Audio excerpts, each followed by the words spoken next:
आज हम प्लेनर के बारे में पढ़ेंगे। प्लेनर मशीन होती है, उसकी वर्किंग शेपर मशीन के समान ही होती है। शेपर मशीन में भी छोटे और कम भारी कार्यखंड है, उनको फ्लेट किया जाता है, जबकि प्लेनर मशीन है, इसमें बड़े और भारी कार्यखंड है, उनको प्लेन किया जाता है। मेन पार्ट्स जो शेपर प्लेनर है उसके निम्न प्रकार हैं। ये आपका प्लेनर है, इस प्लेनर का लाइन डायग्राम है। इसके मुख्य भाग बेड, टेबल, हाउसिंग या कॉलम्स, क्रॉस रेल और टूलेट्स। तो ये इसके मुख्य भाग हैं। बेड, टेबल, हाउसिंग और कॉलम, क्रॉस रेल, टूलेट्स एंड कंट्रोल। तो इनके बारे में हम विस्तृत अध्ययन करेंगे। सबसे पहले बेड। ये प्लेनर मशीन का बेड है। प्लेनर मशीन का बेड एक कास्ट आयरन की बनी हुई बड़ी और भारी संरचना होती है, जिसमें एडिशनल स्ट्रेंथ और स्टिफनेस के लिए इसके नीचे क्रॉस रिब्स है वो लगी हुई रहती है, क्योंकि इस बेड को ही मशीन की सारी संरचना है उसको सहारा प्रदान करना होता है। अगर आपका प्लेनर बहुत बड़ा है तो इसको हम दो भाग में बनाते हैं और दोनों भागों को बोल्ट के द्वारा आपस में जोड़ देते हैं।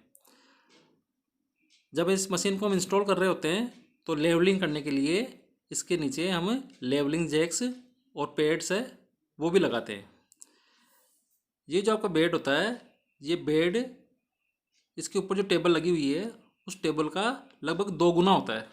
यानी आपकी टेबल 5 फुट की है तो आपका बेड है वो 10 फीट का होता है, क्योंकि इस बेड के ऊपर टेबल है, वो टेबल रेसिप्रोकेटिंग मोशन करती है, इसलिए ये टेबल आपकी पूरी चले, इसलिए बेड है उस बेड को टेबल से दुगनी लंबाई का बनाया जाता है। बेड होते हैं, इस बेड के ऊपर इस टेबल को चलाने के लिए बेड वेज लगे होते हैं। ये बेड वेज वी वेज हो सकते हैं या पैरेलल वेज हो सकते हैं। इन वेज को हम कॉन्स्टेंटली लुब्रिकेट करते रहते हैं ताकि आपकी टेबल है वो इनके ऊपर स्मूथली चल सके। इसके बाद में नेक्स्ट है टेबल। ये जो बेड है, इस बेड के ऊपर टेबल है वो लगी हुई होती है। टेबल है ये भी कास्ट आयरन की बनी होती है और भारी संरचना होती है बॉक्स के समान। जिस प्रकार बेड को हम कभी कभी 2 भागों में बनाते हैं, इसी प्रकार टेबल है, इस टेबल को भी हम 2 भागों में बना सकते हैं और इसको भी बोल्टों के द्वारा इसी प्रकार से जोड़ा जाता है जिस प्रकार की बेड को। बॉक्स टाइप की संरचना होती है टेबल की, और इसके नीचे भी इसको स्टिफनेस प्रदान करने के लिए रिब्स है वो लगी हुई रहती है। टेबल है, इस टेबल के ऊपर टी स्लॉट कटे हुए रहते हैं। इसकी पूरी लंबाई में, टेबल की पूरी लंबाई में टी स्लॉट कटे होते हैं, तो उन टी स्लॉट में हम नट, बोल्ट, क्लैंप, एंगल आदि फंसाकर इस टेबल के ऊपर कार्यखंड है उस कार्यखंड को सीधा ही पकड़ सकते हैं, डायरेक्टली पकड़ सकते हैं। ये टेबल है, इस टेबल के साइड में दोनों तरफ टेबल के साइड में एडजस्टेबल स्टॉप्स है वो लगे होते हैं ताकि इस टेबल की डायरेक्शन को हम चेंज कर सकें। अब ये जो आपकी टेबल है, इस टेबल में एक स्पेशल फीचर लगाया जाता है। कभी कभी अगर मैकेनिकल या इलेक्ट्रिकल फेलियर हो जाए तो ये टेबल है इस बेड से दूर जा सकती है और वर्कर है उसको चोट लग सकती है या टेबल है वो डैमेज हो सकती है। तो इसके लिए ये जो टेबल है, इस टेबल में एक सेफ्टी डिवाइस लगाई जाती है। सेफ्टी डिवाइस के तौर पे टूल लगाया जाता है। एक टूल है हेवी टूल इस एंड पे और एक टूल दूसरा टूल उस एंड पे। और ये जो बेड है, इस बेड के अंदर हम स्टॉप ब्लॉक्स लगा देते हैं, एक स्टॉप ब्लॉक इधर और एक स्टॉप ब्लॉक दूसरी तरफ।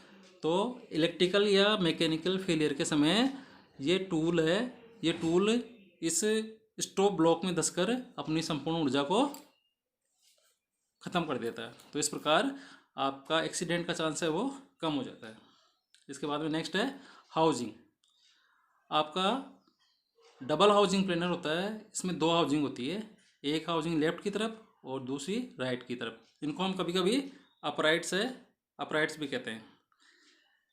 ये दोनों हाउसिंग है, इन दोनों हाउसिंग के अंदर डिफरेंट मैकेनिज्म लगे होते हैं ताकि पावर है उस पावर को हम अपर पार्ट्स जैसे कि cross rail, elevating screw, vertical feed shaft और क्रॉस फीड बार है, इसको हम मेन ड्राइव से इनको दे सकें। ये जो आपकी हाउजिंग से अपराइट है, इनके फ्रंट मशीनित होते हैं ताकि हम इनमें पैरेलल वेज है वो बना सकें। इन पैरेलल वेज में क्रॉस रेल है और इस साइड टूल हेड्स है, ये ऊपर और नीचे गति करते हैं, इसलिए ये हाउजिंग है। इन हाउजिंग के फ्रंट में इसको मशीनित किया जाता है और पैरेलल वेज है वो वर्टिकल पैरेलल वेज है वो बनाए जाते हैं। इसके बाद में हम चलते हैं क्रॉस रेल। ये जो स्ट्रक्चर है या मशीन है, इस मशीन का हॉरिजॉन्टल पार्ट है वो क्रॉस रेल है, यानी क्रॉस रेल है ये हॉरिजॉन्टली लगी होती है। क्रॉस रेल मशीन है, इस मशीन को एडिशनल रिजिडिटी प्रदान करती है, एक्स्ट्रा मजबूती प्रदान करती है। इस क्रॉस रेल को हम इसमें ये जो आपकी हाउसिंग है इसमें एलिवेटिंग स्क्रू लगे हुए हैं, इन एलिवेटिंग स्क्रू की सहायता से इस क्रॉस रेल को हम ऊपर और नीचे चला सकते हैं। क्रॉस रेल है, क्रॉस रेल में क्लैंप लगे होते हैं ताकि हम इसको किसी भी डिजायर्ड पोजीशन पे रोक सकते हैं। अब ये जो आपकी क्रॉस रेल है, इस क्रॉस रेल की ये वाली साइड और ये वाली साइड दोनों हैं वो एक साथ चलनी चाहिए, एक साथ ऊपर और नीचे होनी चाहिए। इसके लिए इस क्रॉस रेल में हम जो स्क्रू है एलिवेटिंग स्क्रू, उन एलिवेटिंग स्क्रू को हम एक साथ चलाते हैं ताकि एक साथ ऊपर और नीचे हो सके। अभी आपकी क्रॉस रेल है, इस क्रॉस रेल के फ्रंट में भी एक्यूरेटली फिनिश्ड वेज है वो लगे हुए रहते हैं। जिस प्रकार ये हाउजिंग है, इस हाउजिंग में हम क्रॉस रेल को ऊपर और नीचे चलाते हैं, इसी प्रकार ये क्रॉस रेल है, इस क्रॉस रेल में वर्टिकल टूल हेड है, इन वर्टिकल टूल हेड को हम दाएं बाएं चला सकते हैं। इसलिए ये क्रॉस रेल है, इस क्रॉस रेल के फ्रंट में इसको एक्यूरेटली मशीन किया जाता है ताकि इसमें वेज बना सके। इसके बाद में नेक्स्ट है आपका टूल हेड्स। प्लेनेट के टूल हेड्स होते हैं वो संरचना और वर्किंग में शेपर टूल हेड है उन्हीं के समान होते हैं। ये डबल हाउसिंग प्लेनर है, इसमें हम एक ही बार में 4 टूल हेड लगा सकते हैं, 2 वर्टिकल टूल हेड्स और 2 साइड टूल हेड्स, और किसी समय हम किसी एक टूल को या चारों टूलों को एक साथ वर्किंग में ला सकते हैं। इसके बाद में नेक्स्ट आता है कंट्रोल्स। तो ये आपका वेरियस मैकेनिज्म इसमें लगे हुए हैं। इन वेरियस मैकेनिज्म को स्टार्ट करने के लिए, ऑपरेट करने के लिए और स्टॉप करने के लिए विभिन्न प्रकार के कंट्रोल्स हैं वो लगे होते हैं। ये कंट्रोल एक सस्पेंडेड पेंडेंट होता है। ये जो मशीन है, इस मशीन से इस साइड में एक सस्पेंडेड पेंडेंट होता है, इस सस्पेंडेड पेंडेंट के ऊपर ये लगे हुए रहते हैं और ये ऑपरेटर होता है, उस ऑपरेटर की क्विक अप्रोच में होते हैं ताकि ऑपरेटर जब चाहे उस समय किसी भी ऑपरेशन को स्टार्ट कर सके, स्टॉप कर सके या ऑपरेट कर सके।